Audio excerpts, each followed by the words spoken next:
a better Nigeria? Is it a myth or do we keep hoping? Nigeria is a highly religious country. How come corruption thrives? Why is adoption not encouraged in Nigeria? Is there a future for the Nigerian youth? Being rich and famous, is that the only drive to be an artist? What makes a great nation? Is it the leaders? What about the people? This is Answers with Dr. Reju. Hi, my name is Obi, and this is Answers with Dr. Reju, where critical life issues are clarified. Today we're going to be considering a fantastic topic which I'm sure everyone is going to be very interested in because it has affected us, or it does affect us in one way or the other. But before we get into it, let me introduce the people with me in the studio. First of all, I have Mrs. Rolake Iroye. Good evening, everyone. And I have Mr. Isaac Amoni. Good evening, everyone. And as usual, the one and only Dr. Reju. Good evening, Obi, and good evening, everyone. Yeah, it's great to have you here. Thank you very much. Thank you. Today we're going to be considering the topic of parenting. And if you recall, in the last couple of weeks, we've been talking about the family and its role in society. Now we're going to talk about parenting. While we talk about this, if you have questions or you want to get to know a little bit more about us, please get to www.answerswithdrreju.com, where you can get previous episodes of the program, or you can send questions to our WhatsApp line. That's 081 44 56 9000. So just send a WhatsApp to that number, or you could send us an email, answerswithdrreju@gmail.com. Now let's get down to business. Dr. Reju, who is a parent and what is parenting? I'll do my best not to be too academic with this because it won't benefit us if we want to focus on definitions. But let's look at it on a very literal kind of level. Parent, parent basically talks about a source from which something or someone, issues from.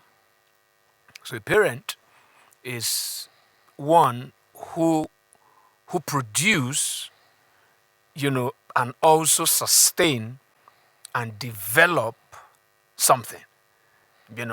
So, by the time we bring that to a human being, a parent is one who gives birth, and also develops a child.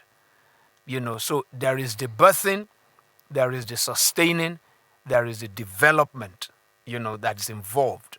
So a parent basically talks of the source that has a relationship with an offspring. I hope I'm not too, too academic about this, right? Okay. And I guess I'd probably follow up with a quick question. Yeah. So what is the essence of parenting now when we look at it in terms of society? Okay. What's the essence of parenting?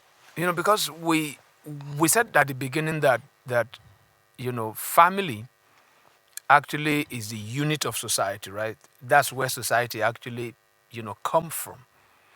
And so a family is a micro society, and in that place, what makes society go round, what makes it, something that is of benefit is the environment that is created, in that kind of a place. The person who creates the environment is the parent. Is the parent. So the essence of parenting is to be able to, have units of society that function correctly. That's the reason why every human being, however a human being turns out in life, you can actually say that it is directly related to the way that human being has been parented. So that's the very essence of it. We are all products of how we have been parented. Maybe by the time we go on, we begin to talk about, is parenting only biological? Is it also social? Mm-hmm. Is it, but there is also that thing that's woven to society that parents create the environment, the atmosphere, where accurate human beings are actually raised. All right, Mrs. Iroye. Okay, sir, I want to understand this. We have parents, some of us don't have, but we have people that actually parent us. Mm-hmm. Okay, so when does this parenting actually come to an end? Does it come to an end, or is it a lifelong thing? I guess that's the question, yeah. We can't say it comes to an end.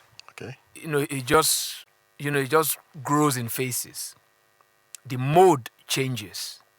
This is what I always tell parents. I mean, when we do counseling or when we do all those kind of maybe on advisory level, the parents need to understand when to start talking to their kids and then when to start talking with their kids.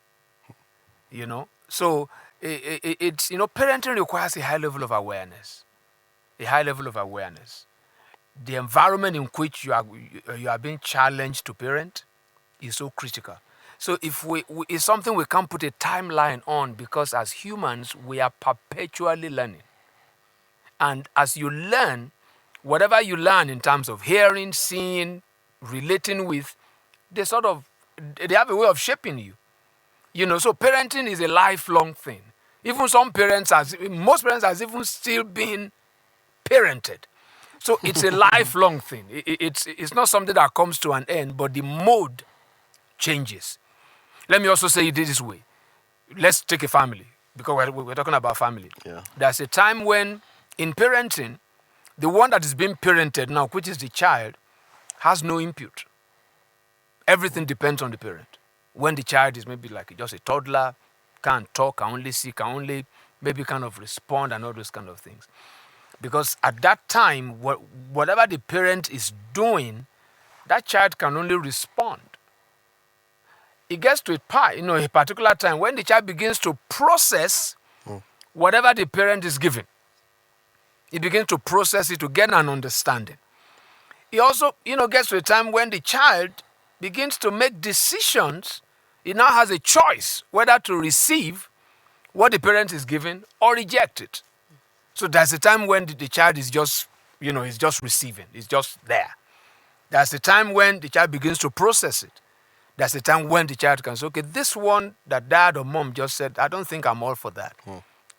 This is the way I see it. He begins to develop his own opinion or her own opinion. So it's a lifelong thing.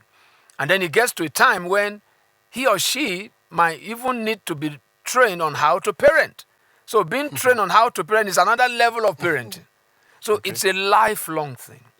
It's a lifelong thing because we have to keep learning. And for as long as we're learning, we are still being parented. Whatever affects one's conduct, one's behavior, one's perspective, one's worldview, one's outlook to life is a product of parenting. All right. Sir. Okay. You also said, as we are speaking now, you said the child says, is it mom or dad? So we have our society now, parents are looking for money, so we don't know who is parenting who or what is happening. So who does the onus lie on? Is it the mother or the father who's actually responsible for parenting? Parent has no gender. And Yeah. it is assumed that it's a joint task between father and mother, because like we said earlier on this program, each of those parties, they bring something unique to the table. So for a child to really grow in a well-rounded, balanced way, that child needs the input of both. So it's not either or, it's both and. So it's and you mentioned something very critical. Maybe we're still going to actually create a lot of time to focus on that. Because I said that while parenting is going on, the first thing they want to be aware of, or they must be conscious. They must have a high level of awareness of the environment in which they are called or challenged or, being responsible for parenting. Because the environment either works for or against their desire. So that's very, very important, because we are often prone to not living that balanced life where, in our sincere quest of going to look for stuff, it might be on the basis of, let me go and look for this so that I can be a better parent. But many times we actually sacrifice the parenting on the altar of that pursuit. So it's a question of balance. Because you can look for all those kind of things, by the time you get back home, the person you want to lavish the love on or those resources on, you've lost the person. So it's a question of a balance, right? It's a question of a balance. Yeah. All right, Isaac. Well, Dr. Reggie, in the course of while you were talking, what does it really take for a father and mother, or those criteria someone will see in a well-rounded child? Okay, that a child has been accurately, Accurately parented. properly Yes. parented. Well, I'll put that in a very, in a very straight way, and then we can begin to break it down. Somebody, because it can be positive or negative. Somebody but we are looking at parenting now strictly in the positive sense.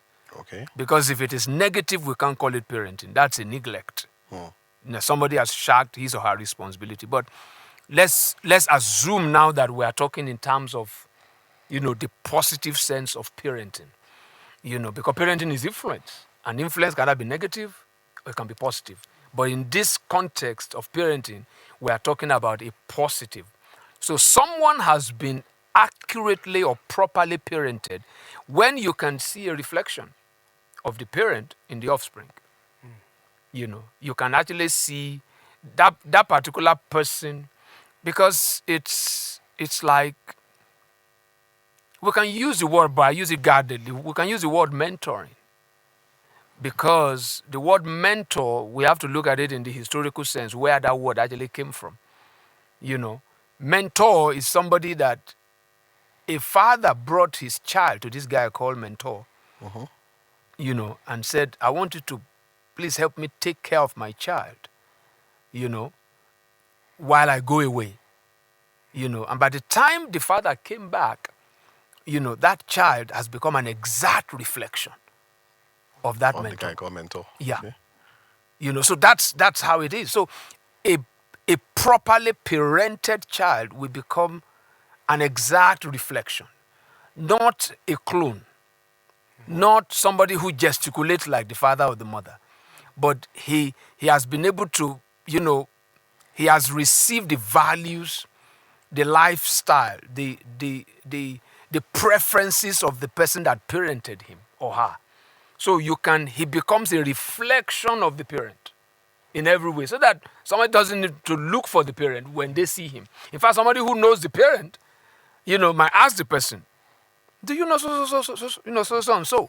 Because, it's not a cloning, but it's like a birthing. You just kind of pour yourself into that person, and then it begins to reflect you, in a whole new way, and sometimes when it is properly done, in a more refined and better way. Yeah. Most parents will be able to say, should be able to say, that my son is a better version of me. Okay. Yeah. Okay. Yeah. So there's this concept that they call upward mobility. Okay. Meaning that whatever the parents were, right, in a society functioning well, whatever the parents were, the kids are probably going to be better. They are going to be better. Yeah. Because there are more opportunities. There Exactly. are more, But in some societies now, they say there's downward mobility presently, And I think actually that really is even the case in our current society. Absolutely. Yeah. What our parents are is very difficult for us to be. What do you have to say about that?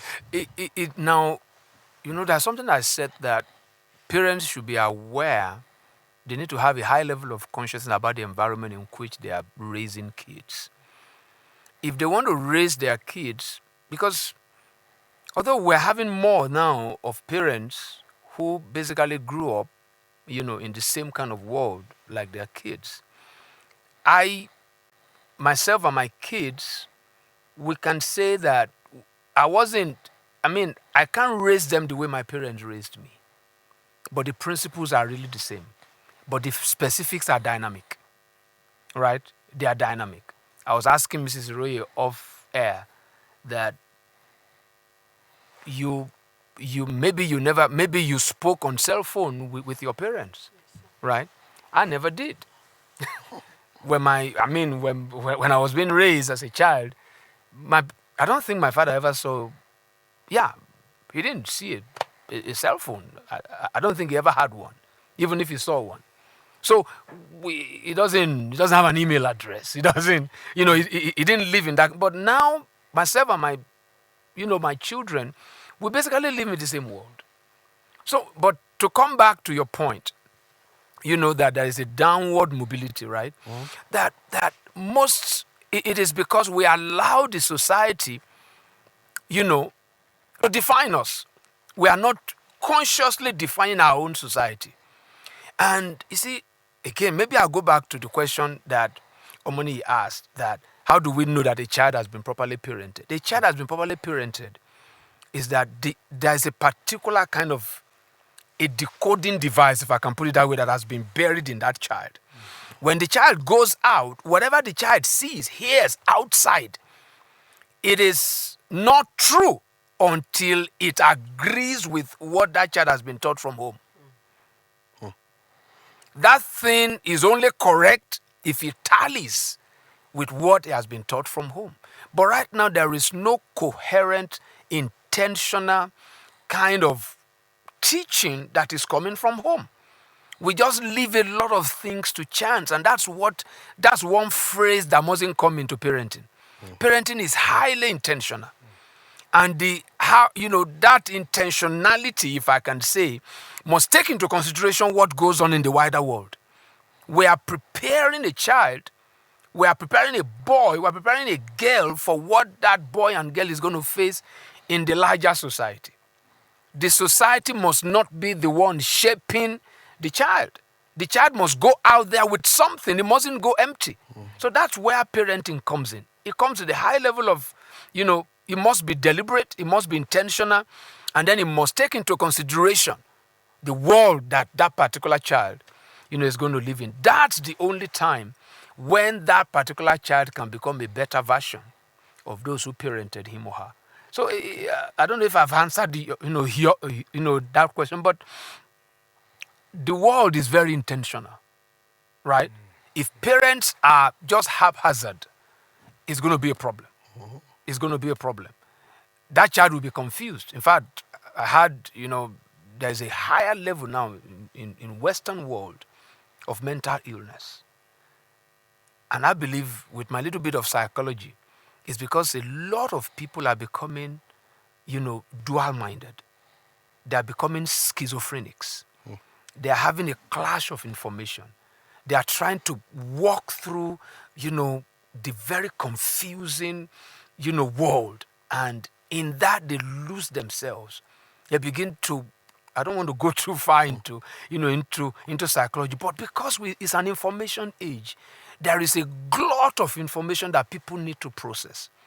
And if that person does not have a foundation of right and wrong, that thing becomes a great source of mental torture. To all our listeners, please just hold the thought. Just click pause in your mind, because we'll be right back. Let's just hear from our sponsors. There are cooking oils and there are cooking oils, Of course. There are those that foam like soap when you put them on fire. And there are those that go to sleep after a few days. There are even those with funny odors that make neighbors wonder what's happening in your kitchen. I beg, don't kill me, oh. But then again, there is Grand Pure Soya Oil, made from pure soya seed. Grand Pure Soya Oil is cholesterol-free, which makes it ideal for the heart and health conscious. It neither foams nor fumes, neither does it congeal even at low temperature. Grand Pure Soya Oil is also endorsed by the Nigerian Heart Foundation as heart-friendly oil. Let me go and get my own Grand Pure Soya Oil, Joe. Oil that doesn't smell or sleep. Grand Pure Soya Oil, a heart-friendly oil you've always known. Welcome back. This is Answers with Dr. Reggio. We've been having a fantastic time before we went on the break, and Isaac Amani has a follow-up question to what we have been discussing. Okay. Well, Dr. Reggio, in the course of my growing up, there was a word I heard in Yoruba that talks about that the mother is gold, and he said the father is jiki. And jiki in Yoruba means mirror. Okay. Now, I would like you to further buttress the issue of the indicators. That's that decoding device. That decoding device in a child. Where does this really come from? Is it from the mom or from the dad? Well, again, we'll say it's both. But you see, in an aircraft flying, there is a pilot and there's a co-pilot. The two of them, right, can do each other's jobs, right? But someone eventually called the shots, right? You see, society, if you want to look at it, actually rests on the shoulders of the male gender. I know many out there, because of this, and even that we speak about, the injustice done to women, right? And we come up with words like being a male chauvinist and then there's a rise of feminism. It is a failure of the man. It's a failure of the man. It's because women are vulnerable because the men are failing, because it's the men that are supposed to serve them. It's the men that are supposed to promote them. It's the men that are supposed to, really, sort of give them that. Absolutely. So a lot rests on the man, and it's not far-fetched, even biologically speaking. The man in our physiological makeup, right? The man carries the seed, right? It's the man that is the initiator. It's the man that is, when you talk about husband, they use the word in farming, husbandry, right? So it's nothing that is male. It's not being a male chauvinist. The male and the female, I think we've explained on this program before, male and female are not superior to each other. They are equal in order of creation, but unique in functions. And it happens that the man actually happens to be the, he's the source of society. He carries the society in his genes, that kind of a thing. So that's why you see that children, what they call first is not ma, it's da. It's right there in our consciousness. It's da. It's da. It's that daddy. That it comes. So this puts a lot of responsibility on the man. The one who can really affirm a child is the man. Yeah. You can see it in our culture. A lot of westernization has not helped us. In our culture, when a child misbehaves at home, what the mom will say, I'm going to report it to your dad. And then fear comes. Because there's something the man brings. It's not that the man didn't choose it. Life, nature put it on him. It's something that is of God, and we don't have to be apologetic about that. And because if society is failing, it's because the man who is the mirror, has become opaque. Nobody is seeing any kind of pattern. So it's the man that actually, now with the help of the woman, because the woman has to create the environment for the man also to be able to do that. It's the man that actually gives that. He's the prototype. He's the one that wants to be replicated. So the position of the man in society must really, really, because who really shows love? Who affirms? Yeah. Growing up, if I bring my result home, the story is not complete until Papa comes back. Yeah. Papa used to come back on Fridays. When I bring my result home at 12 noon or 1 p.m. when I close from school, because in those days, I don't know if they still do it, we have exam every week. And then on Friday, you get a result, you bring it home. There is excitement when my mom sees it, but the real joy is when Papa gets back. Papa sees it and then he nods his head. So that affirmation, that level of acceptance that comes from a dad, that is supported by the mom, it goes a long way. Because the world, we want to define love. The world, we want to make you perform for you to receive love. But parents give love not because of performance. It is an unconditional acceptance. If a child doesn't have that at home, he will be trained by society to always put up a performance before an applause. All right, Mrs. Iroye. Thank you, Mr. Obi. Dr. Reggie said there's a way the society parents, right? He also said the society must not be the one doing the parenting because he said it was negative. Okay. So a child that was not properly parented at home, how does he go out there to make something out of his life? I make that very categorical. That parent who lacks that foundational primary parenting is already at risk. It's already at risk. There are many things that person, will not be able to get the right perspective of. Because we're talking now about the person's age. There are a lot of things that person will lack that decoding device. It becomes like a trash can where everything drops, That's the kind of person who will be so emotionally traumatized. And such people are given to a lot of violence. They are given to a lot of... They can just go anyhow. They can end up... That person is not well directed. It becomes a product of a lot of things. And that kind of person, honestly, because there is a level, when a child meets society, he must be able to engage. He must be able to interact, But that person cannot engage. So this person is not like a baby. I said that parenting, at the time the baby doesn't have any, he's just receiving. At the time it begins to process. At the time it begins to decide. So we're looking at this 18-year-old or 19-year-old or 20-year-old who is still being like, it's just been, information is just being dumped on him. He's being moved by, this is the way society is going, the guy goes. So that kind of person will be a problem to society rather than being a value added. That's an unfortunate situation.